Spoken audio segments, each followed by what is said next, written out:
Hello, I'm Andy Agathangelo.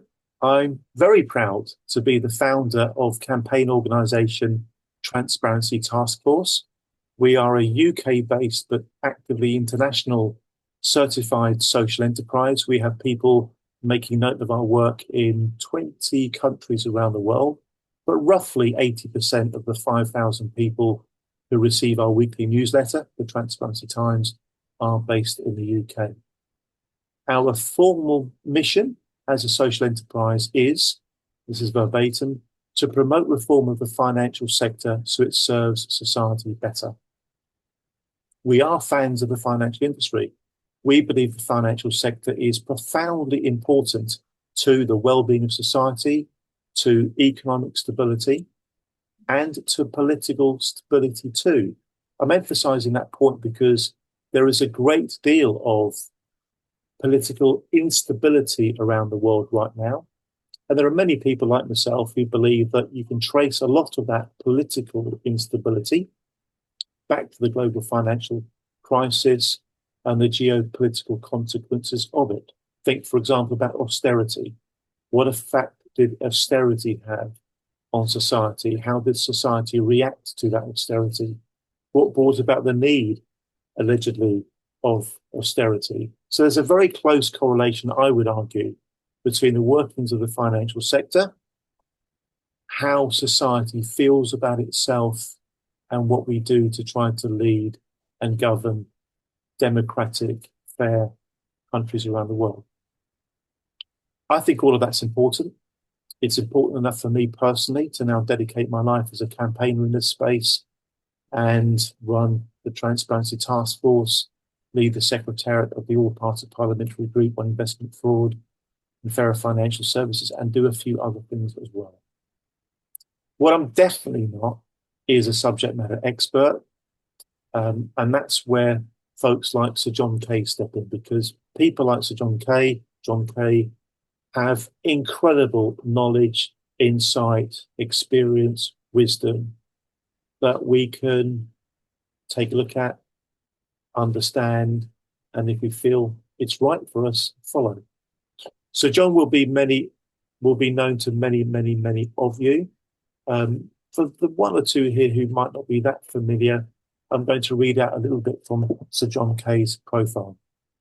He is a distinguished economist whose career has bridged academia, business, finance, and public policy. He has held professional positions at the London Business School, the University of Oxford, and the London School of Economics, and he's a fellow of St John's College, Oxford, where he began his academic career way back, sir, in 1970. He's a fellow of both the British Academy and the Royal Society of Edinburgh. He's made a significant contribution to the understanding of markets, to corporate governance, and to economic policy too. He served as a director of several public companies and is a contributing editor of the Financial Times. He chaired the review of the UK markets and long-term decision-making, reporting to the Secretary of State for Business, Innovation and Skills in 2012. Among his many influential books, there are many. There's The Truth About Markets, The Long and Short of It, Obliquity, his 2015 work, Other People's Money, which we'll be discussing tonight, one of the two books we're focusing on tonight, and various others as well. He's a winner of the Saltire Literary Prize for Nonfiction and was shortlisted for the Orwell Prize. His later works include Radical Uncertainty, which he co-authored with Mervyn King, and Greed is Dead, written with Paul Collier, both of those books exploring the limits of economic reasoning and the importance of ethics and judgment in modern capitalism. We're fortunate to have Sir John Kay with us, talking about topics that I know are dear topics to many members of the Transparency Task Force, we being people who are in some way dissatisfied with the status quo and want it to change. We want the financial system to be more transparent, more truthful, more trustworthy, and the kind of thought leadership that you find in Sir John Kay's books that we'll be talking about tonight is exactly the kind of thought leadership that lights a path forward for us. can we please show our appreciation to Sir John Kay for taking time out this evening to discuss his work and the ideas he'll be sharing with us today. Thank you very much indeed, folks, for being here. We've got a lovely crowd, both in terms of quantity of people attending, but also the caliber of many of you as well. We really are fortunate to have not only a fantastic speaker, but also, frankly, a fantastic audience as well. Thank you all very much for being here. Sir John Kay, over to you, sir. Please tell us about your books and take the conversation wherever you'd like to. You don't feel constrained at all. Thank you. Well, thanks very much, Andy, and it's a pleasure to be with you this evening. And it's even more of a pleasure to talk about my books and to hopefully get an increased readership and audience for the books, if not all of you have read them already. If you haven't read them already, I'm not going to summarize them. They're both quite long books. I wouldn't have written very long books, longish books, if I could summarize them in 5 minutes. So I'm not going to do that this evening. Instead, I'm going to pick some central themes and hope we can use that as a springboard for a discussion. Well, let me start in a slightly unexpected place, perhaps. Almost all of you will have, in the course of this year, boarded an aeroplane. And if you have, you probably thought that the airline whose logo was painted on the fuselage owned the plane. It almost certainly doesn't. The vast majority of civil aircraft in the world are leased. The largest owner of civil aircraft in the world, is actually an Irish-based company called AerCap, which employs a fair number of accountants and tax advisors, but no pilots. You might have thought that at least if the airline doesn't own the plane, the people who own the plane own the engines on the plane. Again, they almost certainly don't. What an airline does when it buys a plane is it also signs a contract for engine services with one of the large manufacturers of airline engines, Pratt & Whitney, Rolls-Royce, General Electric. And the basis of the contract is that that company will provide engine services, typically for a period of 10 years. It might well change the engine in the course of that period, but it promises that there will be engines on the plane. However, you might think that this means that Rolls-Royce own the engines on the plane, and you might well think that if you see Rolls-Royce painted on the engines. But Rolls-Royce typically doesn't. It will have sold the engines on to a subsidiary. In fact, the largest owner of Rolls-Royce engines is GATX, another company you probably haven't heard of, but if you've traveled in rolling stock on a railway anywhere recently, you've very likely done so in a coach owned by GATX. And I can go on. The point I'm making is that the logo on the fuselage gives no clue to the ownership. And the truth is, ownership is not very interesting to you as a passenger in the plane. You are reliant correctly on the airline to get you where you want to go. And if it doesn't, you'll take it up with the airline. I'm trying to explain how it is that the nature of the corporation is very different in the 21st century to what we were used to thinking of in the days of, or others were used to thinking of in the days of the Industrial Revolution. Indeed, if we'd been meeting a century ago, we'd have been talking about Ford's River Rouge plant. Can we see it in, please? This is an extraordinary complex. It's 3 kilometers long. It's 3 kilometers long, kilometer wide. It's probably, it was when it was built in the 1920s, it was the largest industrial plant in the world, and it's probably the largest industrial plant there ever will be. It was owned and constructed by the Ford Motor Company, CEO and principal shareholder Henry Ford, and Ford insisted on controlling every possible aspect of what went on in the production of a Ford motor car. There's even an area of Brazil which is called Fordlandia, and the reason it's called that is the Ford Motor Company bought it in order to ensure that the rubber that went on the tires of Ford cars, that rubber was actually controlled and its production monitored by the Ford Motor Company. Ford and the Ford Company, and Ford was the principal shareholder by some margin in the Ford Motor Company. Ford insisted on controlling everything.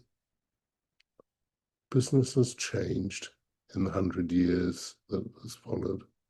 If we were looking for the most important industrial complex in the world today, we would not be looking at the banks of Lake Michigan. It's more likely we'd be looking at Silicon Valley, and this is Apple's complex at Cupertino.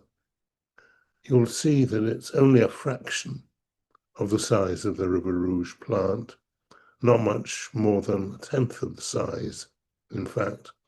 And actually 80% of what is in Apple Park is grass and other vegetation.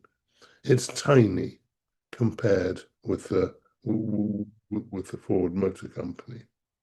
And Apple is what some people have called a hollow corporation.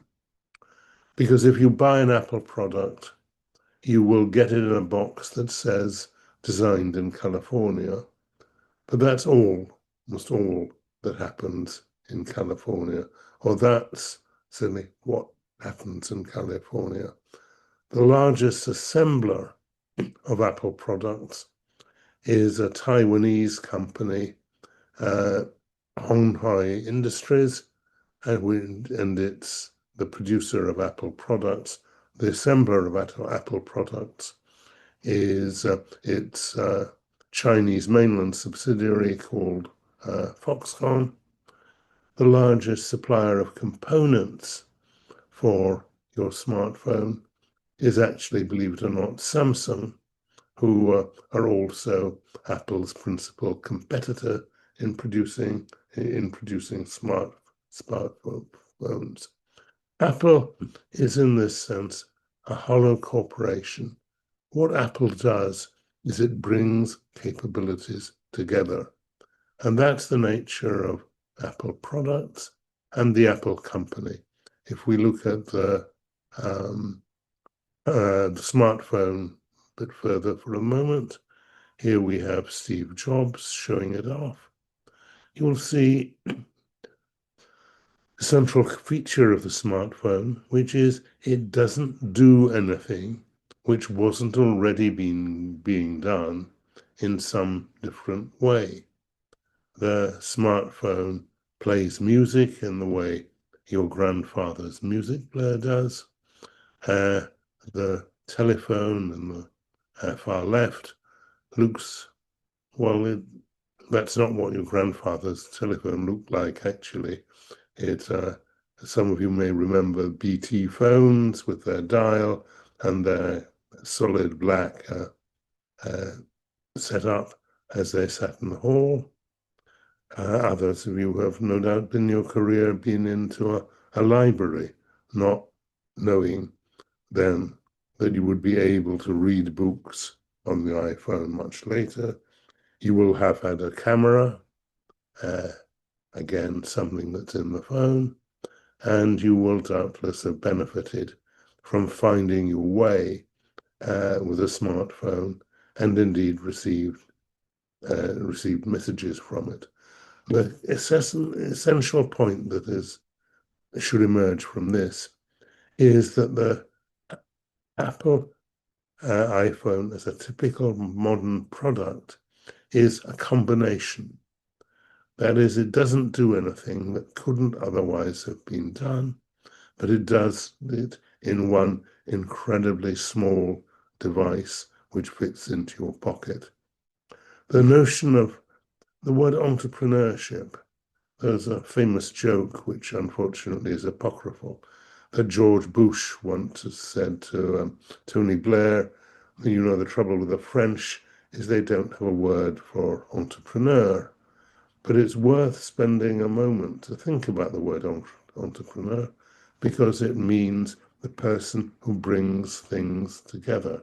That's its French origin. And that's the essence of what the entrepreneur does. And entrepreneur has come to take on a rather different meaning, which was the point of that particular joke, but one that fails to recognize the essential nature of the modern corporation as an organization that brings lots of capabilities together. And that is true both of the organization and it's true of the products. That's the nature of modern corporations and modern economics. And that's not just true of Apple. I'm taking Apple as an iconic 21st century corporation. If I was taken to take another, it would certainly be Amazon, now world's leading retailer. Amazon, you probably are part of an Amazon warehouse. You may even think that Amazon owns the warehouse or the fulfillment center, as they call it. It almost certainly doesn't. The largest owner of Amazon warehouses is a San Francisco-based company called Prologis. My local Amazon store, as it were, that delivers Amazon products to me, is in Milton Keynes by the side of the motorway, and it's owned by Prologis. But much of Amazon warehousing is not. What this is true of modern business after modern business. We went, as it happens, to the Apple store in Regent Street only today. Apple store in Regent Street is its European flagship. It's not, of course, owned by Apple.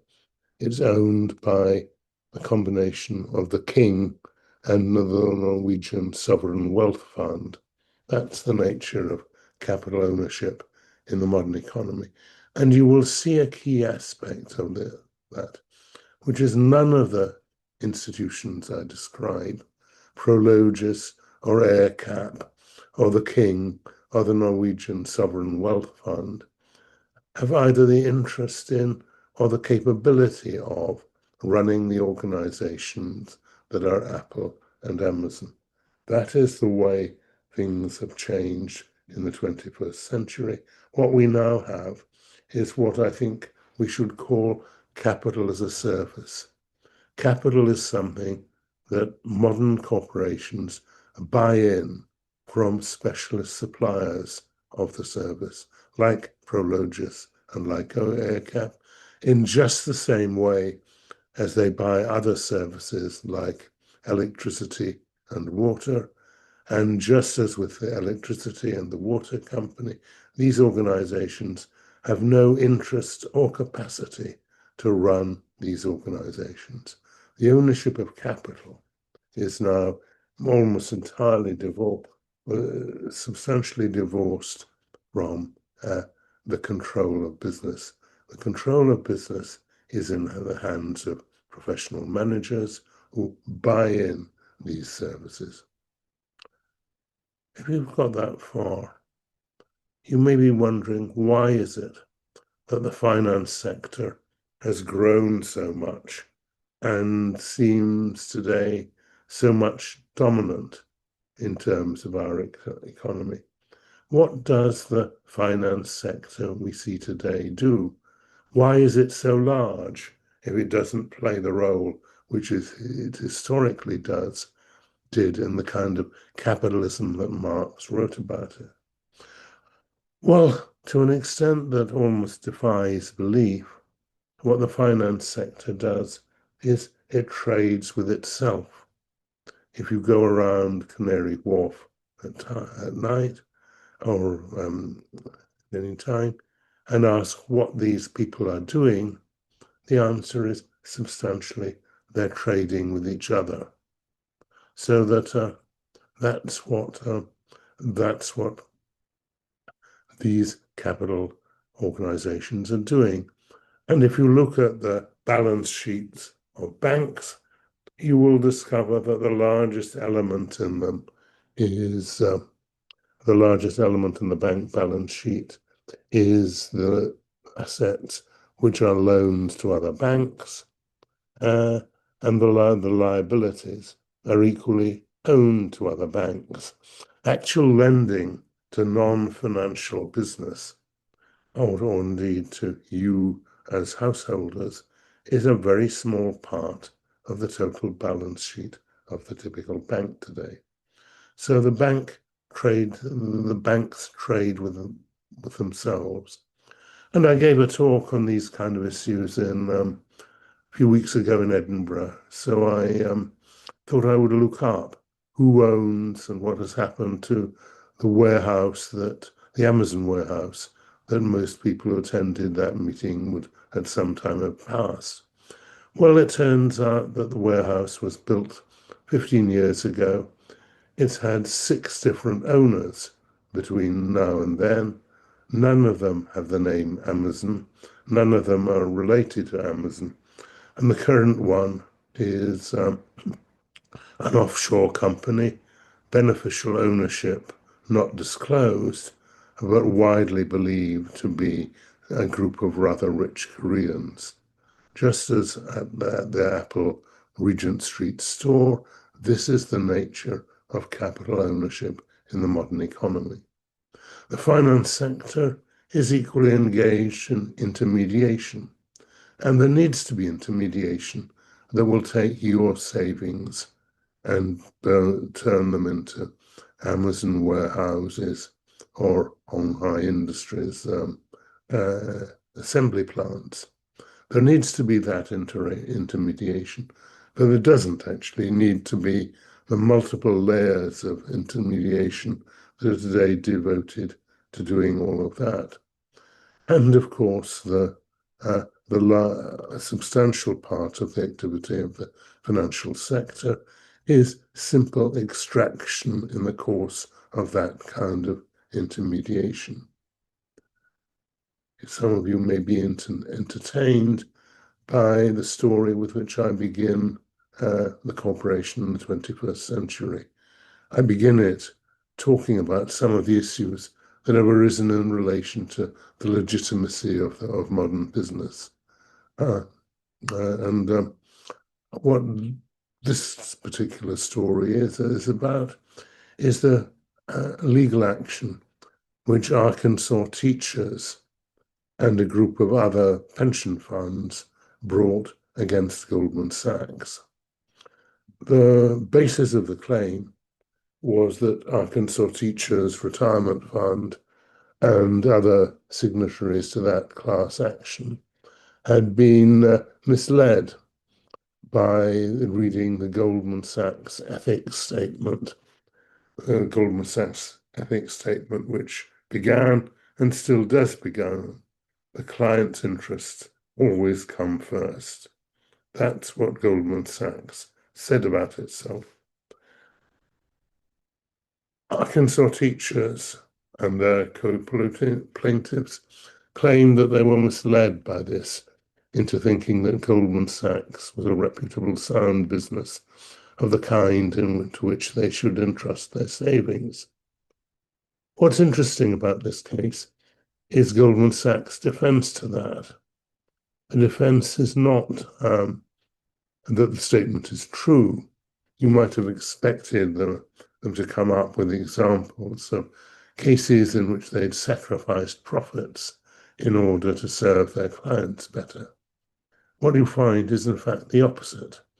They came up with a list of 30 disclosed conflicts of interest in which Goldman had taken positions which were the opposite of the interests of their clients in that particular case.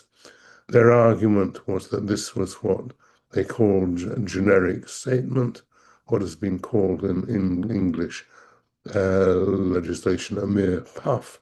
It wasn't a statement that was any sense an accurate description of what Goldman Sachs actually did. You will doubtless be surprised to hear that this case went ultimately to the Supreme Court, which accepted the idea that a statement of the kind the client's interest always come first was a generic statement. As the American Chamber of Commerce put it in their amicus curiae brief in support of Goldman, all companies make statements of this kind. If the findings of the lower court were to be upheld, they would in future do so at their peril. The idea that they might avoid that peril by trying to confine themselves to statements that were at least approximately true is not something that arose. So this was a generic statement. The Supreme Court sent the decision back to the lower court with a clear indication that they should throw out the case, which was indeed what happened. I thought then a moment on which it would be appropriate to end would be by going recently to have another look at the Goldman Sachs ethics statement. And you'll see that it begins, it's now accompanied by a letter from David Solomon, Chairman and Chief Executive of Goldman Sachs. And David says, informed by input from colleagues and clients around the world, our purpose captures the enduring spirit of excellence and client centricity that fuels the firm. And it goes on, as you can see in this vein, for some considerable time. I think it would fit the accurate image of Goldman Sachs if it said at the end, if anyone is still reading this, there is a bonus of $100,000 if they let me know. I'm afraid this statement is as preposterous as the claim that our clients' interests always come first. You can ask now what we should do about all this. I'll leave that for your discussion. Thank you. Sir John Kay, thank you very much indeed for sharing your thoughts with us as you have. In my own mind, you've triggered so many comments and questions. I'll kick off with a few if I may, and then we'll pass on to others to pick up the conversation from there. And for logistical reasons, I'll be moving from my laptop to my mobile phone during the process of this. Allow me to get to the heart of the matter as I see it.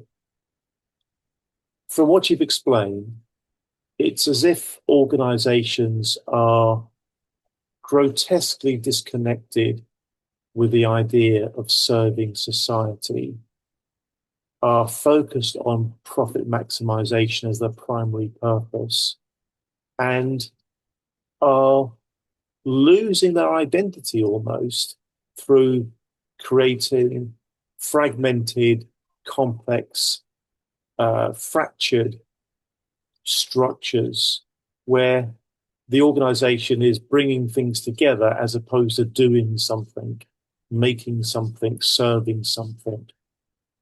To what extent do you feel disappointed with this being where capitalism has got us to? Can you talk about this in terms of how you feel about where we are now? And if you don't mind, about where you see the trajectory of travel taking us 5, 10, X years into the future. Thank you, John. Thanks, Andy. Part of what my answer to that, and essentially a theme which I hope you will have taken from what I said, is that I wish we would stop talking about capitalism as if the ownership of capital was central to all of this. These dominant organizations today are run by managerial elites. And that's the story of Goldman, it's the story of other banks, it's also the story, I'm afraid, of companies like Amazon and the like, the modern corporations. They're, the people who control them are not people who in the old days we could have called capitalists, like Henry Ford. They are professional managers, and that's their role and their function. And what in effect happened with a number of banks was that these professional managers in effect stole or certainly helped themselves to the money which passed through them with no real interest in either the customers or the shareholders of these organizations. That's what happened there. And now that's a story that has been best part of a century since Henry Ford, really in the making. Henry Ford's principal rival was actually people at General Motors. And what people at General Motors were doing was they saw themselves as creating the business of professional management. At the beginning of the Second World War, actually, they famously hired Peter Drucker to note what people at General Motors were doing. That was the origin of his book, The Concept of the Corporation, which was based on quite unparalleled access, as people would now call it, to what General Motors were doing. Drucker would follow Alfred Sloan, CEO of General Motors, and others around all day, every day, and note how they were running this organization.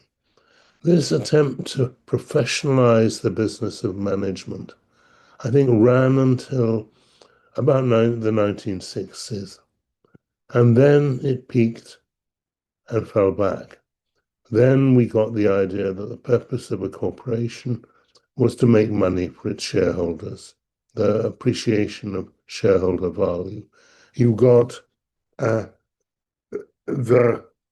attempt of the previous century had been to create a business of professional management.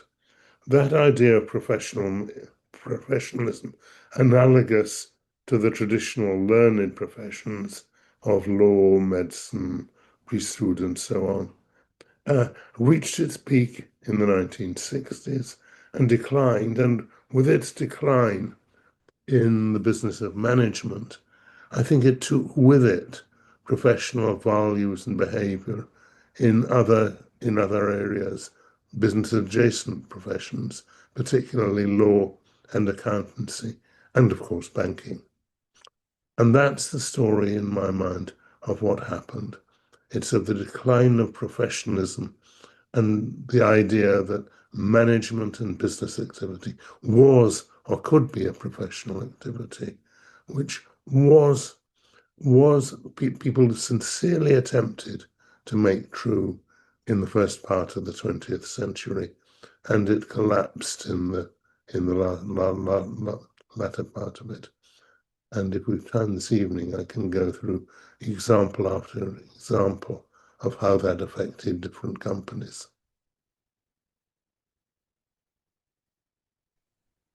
Thank you. Thank you very much.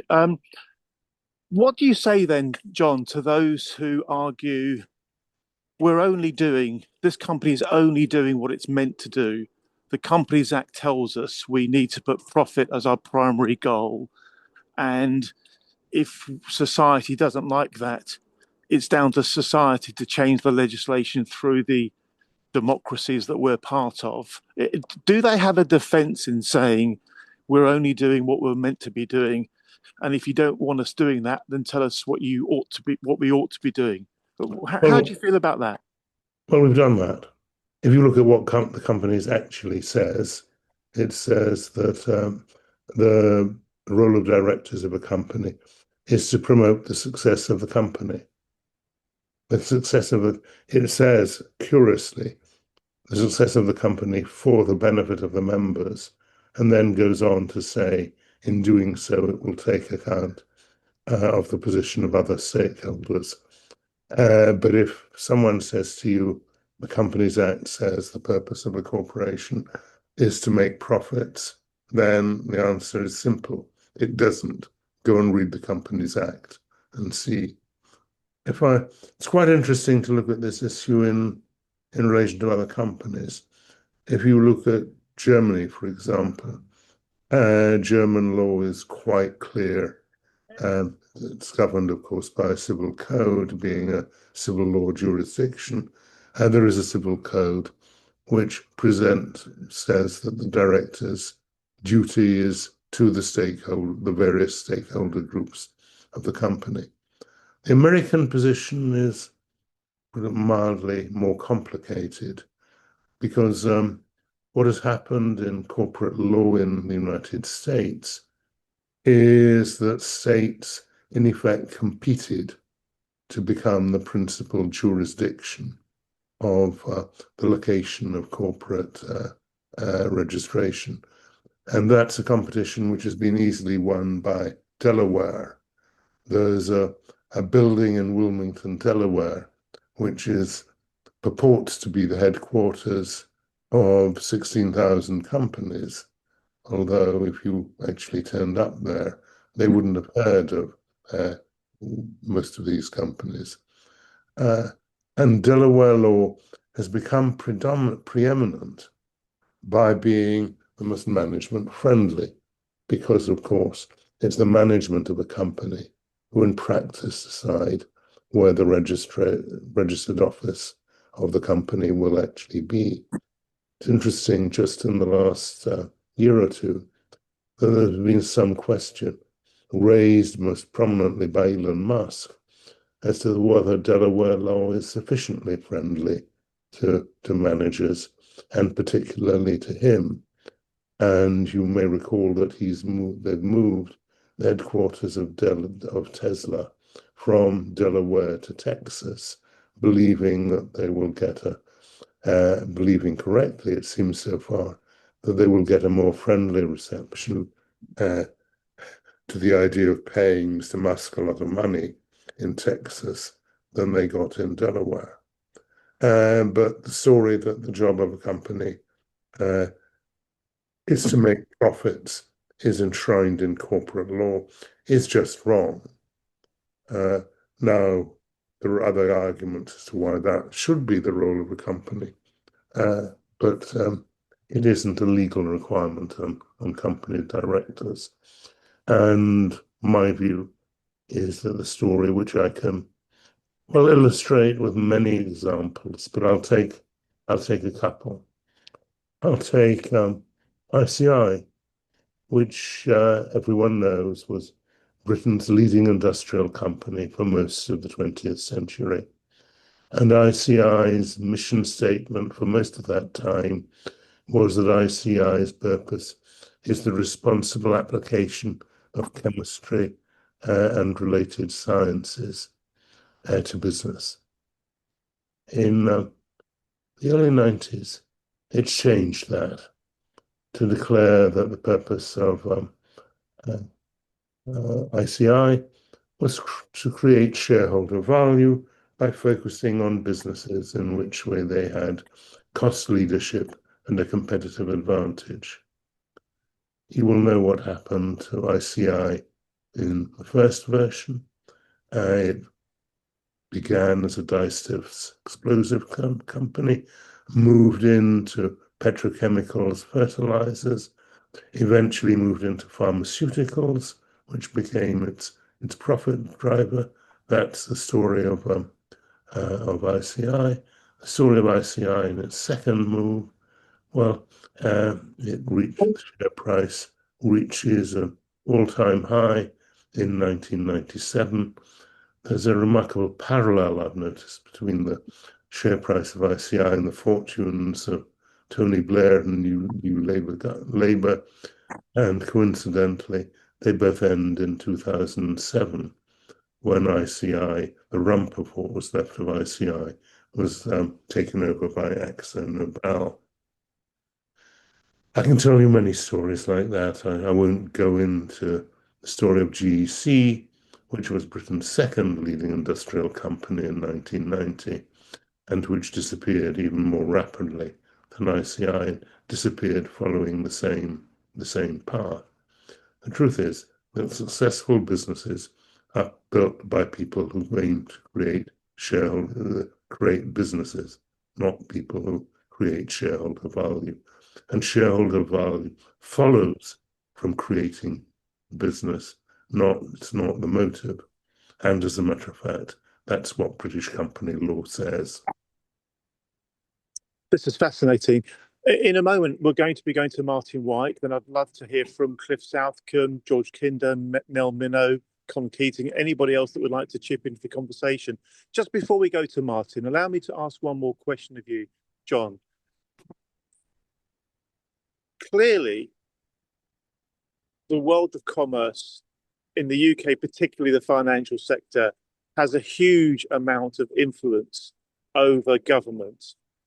To what extent is the problem really about the way our democracy is being undermined, or some might even say contaminated, by the capabilities of the lobbying engines of different sectors, be that pharma, financial, etc.? Do we have the problems we have because our democracy is prevented from truly representing the interests of society? That's a really big question, but I'd love you to take the conversation there. After that, we'll go to Mr. Martin White. Thank you, John. I would like to see many more restrictions on corporate activity of this kind than there are. And interestingly, this runs pretty much against the idea of virtue signaling, which has been such a large part of the pretend activity of corporations in response to the loss of legitimacy, which I've been describing, that political involvement is not part, in my mind, of the job of corporations. The phrase the business of business is business is often wrongly attributed to Milton Friedman, who never said it as far as I can find out. But the business of business is business actually seems to me a pretty good description of what business should be doing. The business of business is business. It is producing goods and services that people want, providing employment to people, providing satisfactory, good returns to investors, and so on. That's what business is about, and that's what business should be doing. That's really interesting. The way that you distinguish between the role of government and the role of businesses. That's fascinating. Thank you, John. Mr. Martin White. Martin's pre-agreed with me to spend a few moments reflecting on his thoughts based on what you've said and his familiarity with your work. He's one of your many fans here, John. And then I'm sure Martin may well have one or two questions himself. Martin, over to you. Thank you. Okay. Thanks, Andy. And thank you, John, for joining us today. One of my questions I've got worked out is this. If you were still a non-exec involved with an investment trust at Baillie Gifford, or still involved with your Oxford College's long-term funds, would the principles you would apply now and the real returns you would hope to achieve in the future be different from what they were, say, 20 or 30 years ago? No, I don't think they would. I think both as a director of investment trust and as helping run the portfolio of my Oxford College, we wanted to own shares in great businesses. And from time to time, we were successful in doing that. People who said their ambition was to create shareholder value didn't, in the main, appeal all that much. And we certainly took a rather negative view of people who took over businesses with an eye to engaging in patterns of disposal and acquisition. Mm. It's funny, towards the end of my time helping St. John's run its portfolio, I was very influenced by the startup, which I was involved with. And for that, we found a family office, which took the view quite explicitly. We're not interested in an exit in 3 to 5 years. So long as you would convince you're genuinely adding value, we'll be happy to stick with you. And I thought that's the kind of investor a startup wants. And I had discussions with a number of other funds like ours as to whether we could set up a private equity operation that would do precisely that. Mm. So that's precisely the kind of challenge that we've got today. Lots of companies get created in the UK, and all the ones I really want to own keep getting taken over and sold overseas. Absolutely right, and that we're rather good in Britain at providing venture capital. We're rather bad at providing growth capital at a somewhat later stage of the company's development. And indeed, we've investors have positively encouraged these companies to generate exits for them.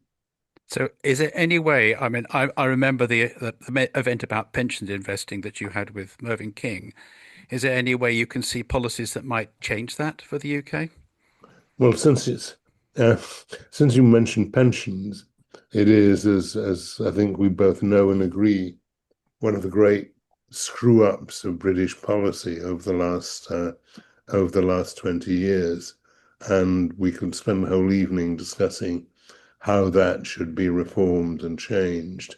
But yes, I mean, what we need is more investors who can take the view that my family office took, and Which is, yeah, and Oxford College and a whole variety of other yeah, endowments can and should do.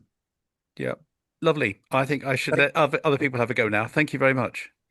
Thank you, Martin. We're going to go to Con Keating next. Many of you will know Con. Many of you will know Con. In particular, many of you will know Con as being one of the key individuals involved in getting the TGF up and running. Great to have you with us, Con. After Con, I would love us to hear from Cliff Southcombe, particularly because Cliff's got very developed views on what I would loosely describe as alternative ways of owning organizations in a more kind of mutualistic way, a more cooperative kind of way. And it'd be lovely to hear Cliff's thoughts on the extent to which the ownership of the organization influences behavior. But first, let's go to Mr. Con Keating. Con, to you. Thank you. Thank you for the presentation. It's well, I've heard it several times before, as you know. Um, the question I want to ask really concerns the capital nature of the corporation. The model you describe, Apple bringing together all of these things, and the trains, boats, planes, whatever, being owned elsewhere, are capital light business models. But now, when I look at, in particular, the Mag 7 and AI, I see a business model which is the exact opposite of capital light. It's massively capital intensive and it's producing moats as a result. Now, I wonder how far that can go, or indeed whether it can continue. It's not capital intensive in the sense in which Henry Ford's River Rouge plant was capital intensive. It's capital intensive in the sense that it's going to lose a pile of money before people hope it will actually generate revenues from that. I'm not going to discuss in detail the value of NVIDIA or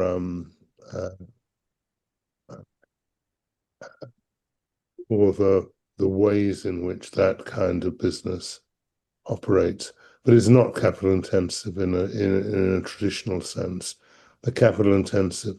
And capital intensity now, for the kind of 21st century corporations we're talking about, tends to mean startup money losing. And these companies are certainly starting to start up money losing. Whether they will ever be startup money making remains to be seen. Thanks, Con. Thank you, John. Cliff Southcombe, please give us your perspective on what's been covered tonight. I think of you as a very progressive person in terms of alternative ownership structures. What do you think's wrong with the system, and how might alternative ownership structures be part of the solution? Thank you, Cliff.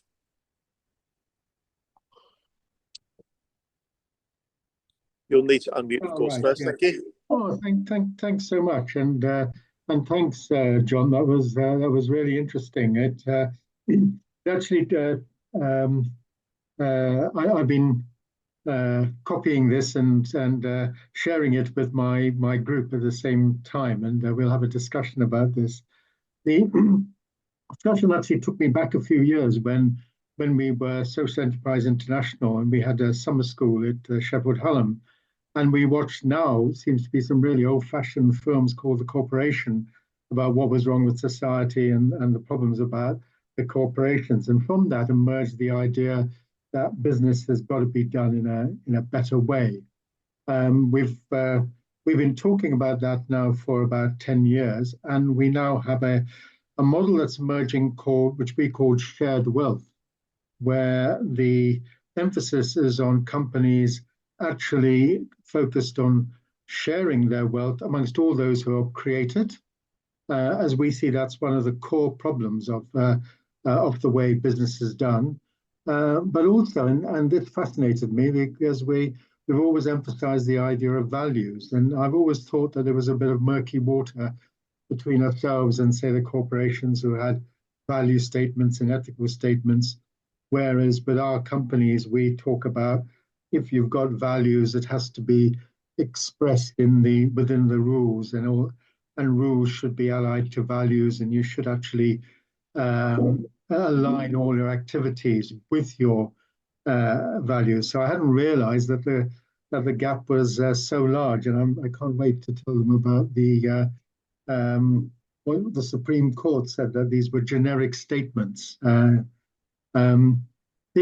The issue also about ownership, we've also got a slight slant on that, is that we do think that to some extent decision making cannot be wedded completely to ownership, and that for us is perhaps the cooperative model where decisions are made on who owns and votes and things like that. And our companies are looking more at what we call inclusive decision making. How do you make decisions which includes all the stakeholders, making full use of all the tools that are available to us? I think we estimate now that there are about 15 different ways that we communicate, from WhatsApp to email, etc. So the model is emerging. We have about 68 companies now have joined us, one of which is the Transparency Task Force. But we're still sort of developing our whole idea, and we're creating an AI platform to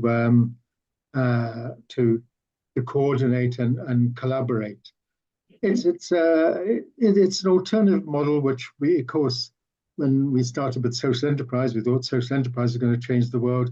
We think maybe the shared wealth is also a potential model for changing the world. But certainly the picture that you painted, John, will be an incentive for us to double our efforts and work on a business model that not only we think is needed, but actually works. Because one of the common things that all our businesses say is that, well, by having a strong social brand, by sharing, we end up with motivated workers, we end up with loyal customers, we end up with insensitized investors. We actually make more money this way, and we are more effective. So I think the alternative is there. We're tiny, but it's very useful to have this discussion and this information to fuel us in our efforts to try and create businesses that can actually be as businesses should be, which is making the economy work and making society and the environment work as well. And if any of you are interested in joining the Shared Wealth group network, please contact me. And thanks again, Andy, for inviting me to this meeting. You're welcome, Cliff. And if I may, John, let me kind of consolidate the points Cliff has been making by putting a question to you. How confident are you that what I'm loosely describing as alternative ownership structures, mutuals, cooperatives, fellowships, etc., how confident are you that if we had more of them, the outcome would be better for society as a whole? And if you were to want to encourage that kind of organizational structure, how could we go about doing it? What would be necessary for more businesses to work that way? Or do you go back to the point that the business of business is business, therefore it really shouldn't be occupying that kind of space? Would love to hear your candid thoughts about this. Thank you, John. Right. I mean, I do go back to the business of business is business, but I think I wish people would stop talking so much about ownership in this context. This is a Marxist hangover, really, of the idea that the key to control of business was the ownership of the means of production, by which people meant the physical means of production. It isn't. And I've tried to illustrate that as forcefully as I can in what I said today. It doesn't, the worker in the Amazon warehouse doesn't know who owns the warehouse, and he doesn't know because it doesn't matter. And probably the manager of the warehouse doesn't know who owns the warehouse. And again, he doesn't know because it doesn't matter. I mean, Charles Handy, who famously said that when we're talking about modern corporations, the concept of ownership gets in the way. And I rather agree with him. What really does matter is who controls these businesses. And that focuses us on the role of the managers who control these businesses and what the mechanisms of accountability of these managers actually are. That's what we need to talk about. Fascinating stuff. Thank you very much indeed. We're going to be going to George Kinder in a moment, but before we go to George, let's go to Steve Connolly, who's just put his hand up. Steve, thank you very much. Please go for it. Thank you very much, Andy, and thank you, John. Inspired me to think about the banks and particularly the securitization market. A lot of problems we're having regards ownership, and in our circumstances with the banks and with mortgages, with business loans, etc. It matters who owns the loan. What happens with banks? They today run a very capital-light business model. As soon as a loan is arranged, the loan is then sold to a special purpose vehicle, which is sold to another special purpose vehicle, which is sold to another special purpose vehicle in much the same way that you've been describing, all of which is hidden, secret, undocumented, unregulated, is unclear, often offshore, so no tax is paid. And so the securitization market is sort of invisible. But with a loan to a business or a homeowner, there's a social license, really, where there's should be forbearance and fairness. But because the loan has disappeared instantly, there is no forbearance, no fairness. And we kind of are bringing this to light. And as a result of it, there's no variation on the original terms.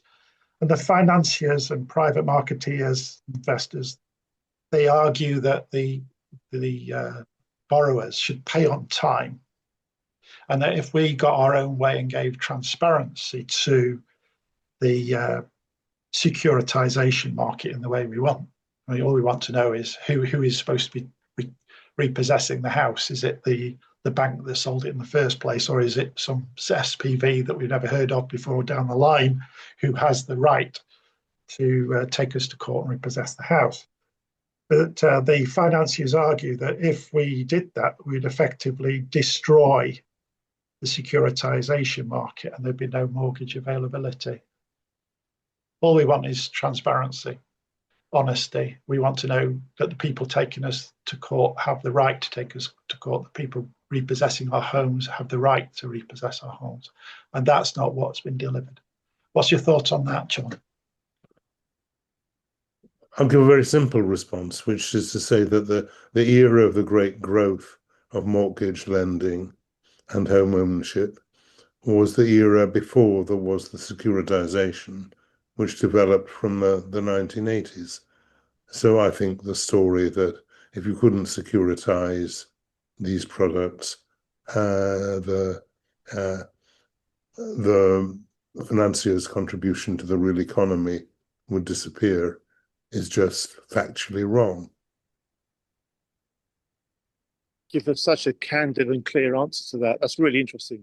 We're going to go to Mr. George Kinder. Many of you will know George. George, please do share your thoughts and reflections. And after George, we'll open it up to anybody else that'd like to chip in with the conversation. Please just raise your hand to do so. Thank you, George. See you. Thank you, Andy. It's inspiring to be here, and John, really inspiring to hear your talk and learn from you.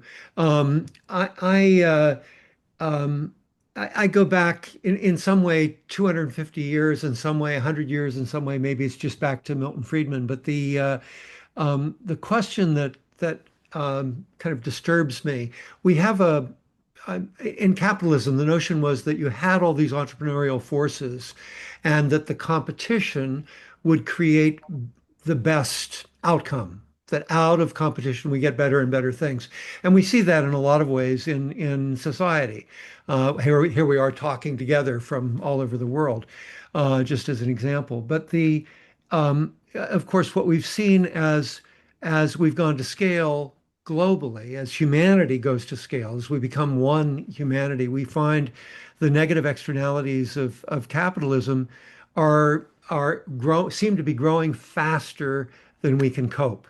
And I keep going back to, well, if this entrepreneurial system hasn't produced the best of humanity, which surely is our place of values, our place of what you've talked about, integrity and truthfulness and trustworthiness, our wisdom and compassion. If it's not producing that, then there's something wrong with the economic system at its base, that this has to be systemic. And the place that I go with this is to the fiduciary concept of fiduciary, the sole fiduciary responsibility of a corporation is to its shareholders. And I realize you have very subtle views on that, but one of the things I'm promoting, and I just would love your thoughts on, is it seems to me that fiduciary means putting others ahead of your own self-interest in a way. And it seems to me that we ought to have, when they sign in Delaware or Texas or wherever they're signing to become corporations, that in order for them to get the benefits, they also ought to have a fiduciary responsibility to the truth, to democracy, to, as the B corporations say, to people and planet. And I'm wondering if that kind of shift were to happen at a systemic level, if there wouldn't be, quite a dramatic shift in all of this. And the other part of this that really disturbs me is my children and seeing them grow up. I have relatively young children. I'm the same age as you are, but I have relatively young children, and seeing them grow up without any sense of heroism, of people to look at who they can feel are heroes.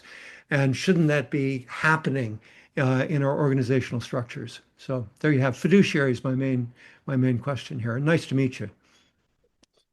Well, thanks. And I'd go halfway with that, because I don't want business people who are setting out to make the world a better place. I do believe the business of business is business. And the business of business is doing business well. And that means satisfying whole variety of stakeholders who will have mostly compatible but sometimes conflicting interests. And the job of management, the job of professional management, in my view, is to manage that balance.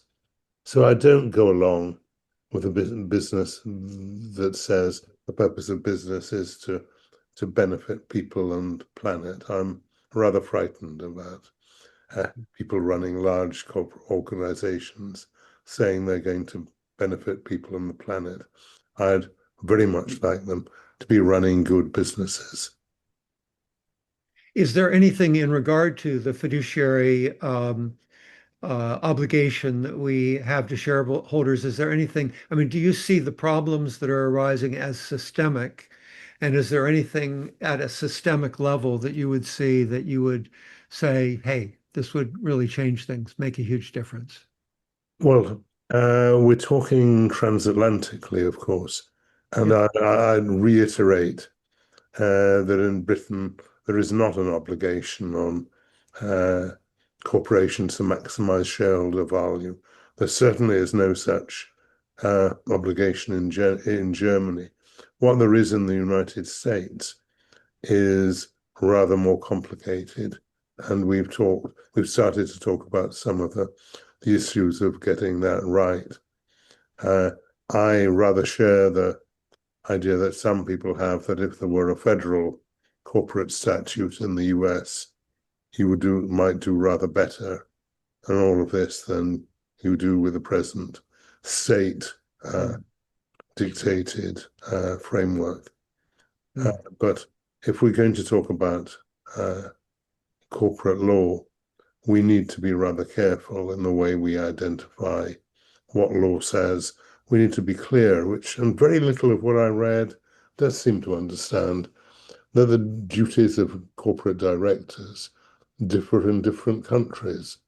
That sounds obvious when you say it, but it's unquestionably true. Yeah. Thank you. Yep. Thank you, George. Thank you, John.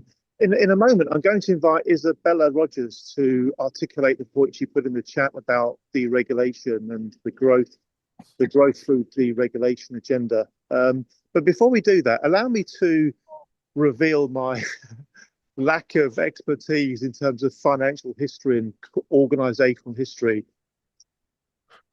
Is it right to say that some of the big problems we've got in the world of commerce today, which I would broadly characterize as companies being overly focused on profit at the expense of other things, to what extent does that have its roots in the creation of the limited liability company?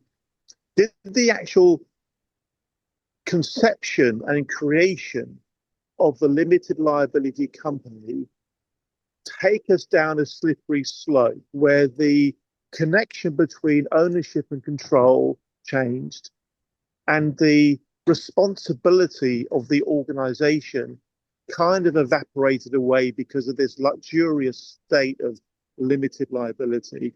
I know I'm oversimplifying, John, to the nth degree here, but to what extent could limited liability organizations be a systematic part of the problem? Thank you. I think they're part of the problem, but that doesn't mean we could do without them. And remember that limited liability became dominant form of economic organization essentially in the 19th century. And what happened was that the only way people could build railways and railroads, and the people who built railways and railroads were a mixture of greedy speculators and merchants wanting working for the public good. And in the end, the public good tended to win out of that. But they couldn't have raised the capital that was needed for it without limited liability. I mean, what happened in Britain was that these railways were built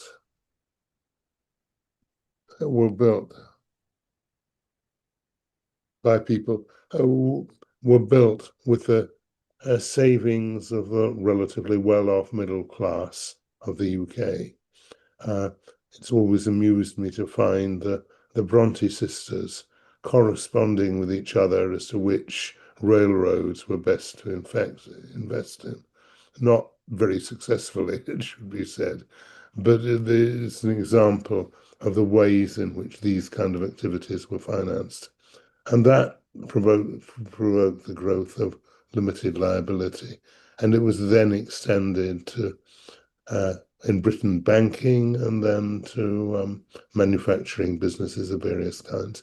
I don't think we could manage without it, or should. But the idea of holding individuals more directly responsible for the consequences of what they're doing seemed to me very, very important. And the financial banking system has illustrated that all too well. I don't think the answer to what went on wrong in 2008 is that the shareholders in banks should lose limited liability. It is that the people who actually ran the banks were protected to a quite intolerable extent from suffering consequences of their greed and folly. Thank you again. I'm going to talk about this deregulate for growth agenda. Last week, I revisited a great talk by Governor Barr of the Fed. He spoke, I think it was in July, about the correlation between booms and busts and deregulation. It was a great talk. I'll make sure that we circulate the link to it for those that may want to watch it. His basic message was, history shows there is a pattern. The pattern is we have a crash for some reason. The natural reaction to that crash is for society, government, regulators to put in place regulations that mitigate the risk of the causes of that particular crash happening again. The problem they deem to be fixed. We then have a period of time where whatever that regulation is chipped away at, bit by bit, diluted. Then there'll be calls from industry saying, all this red tape, bureaucracy and friction is holding us back. We need to grow more. Government gets behind that narrative. There's calls for deregulation to stimulate growth. And that's exactly where the UK is right now, I would argue. And then the cycle is repeated.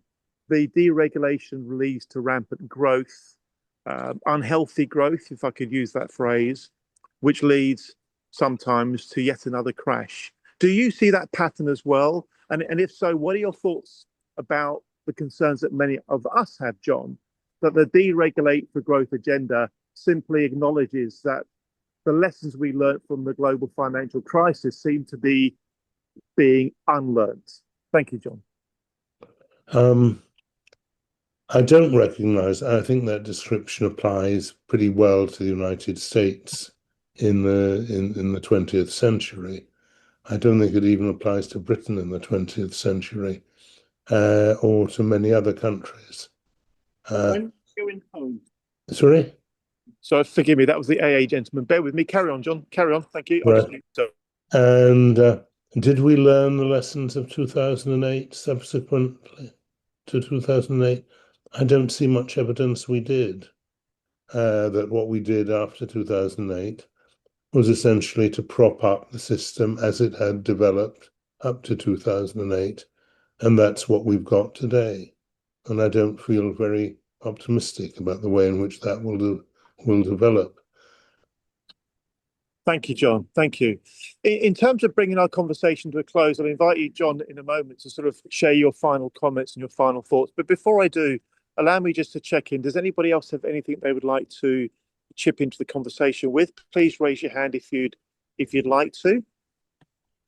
Otherwise, we're going to go back to John Kay for his final comments. John, we're going back to you. Thank you. Your final thoughts, please. Let me raise an issue which is implicit in what we've been saying throughout in the last few minutes.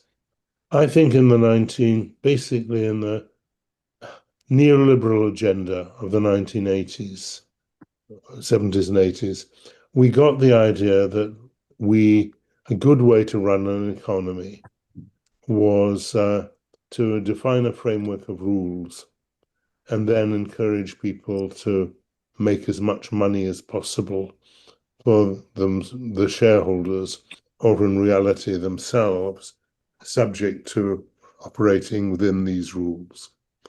And that turns out not to have worked very well, and not to have worked very well for pretty predictable reasons.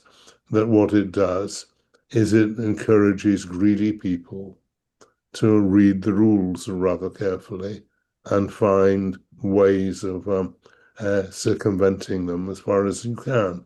And that's what happened in banking, and it's what has happened in what happened in water in Britain.